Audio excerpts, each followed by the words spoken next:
शिवाय तस्मै कराय नमः शिवाय शिवाय गौरी वदनाभ्यविन्द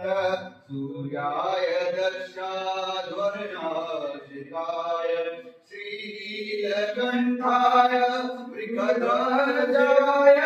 तस्मै केदाराय नमः शिवाय वसिष्ठकुम्भो भवगौतमाय मुनीश्वरेवाचितशेखराय चन्द्रार्कवैश्वानरलोचनाय तस्मै वकाराय नमः शिवाय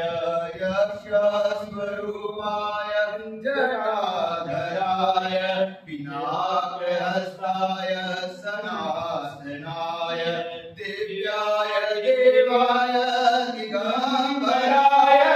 तस्मै जटाराय नमः शिवाय नमः शिवाय नमः शिवाय नमः शिवाय नमः शिवाय नमः शिवाय नमः शिवाय नमः शिवाय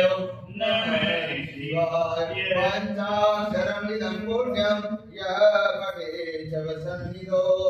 शिवलोकसमवाप्नोति शिवेन समोदते हर हर महादेव शम्भो हर हर महादेव।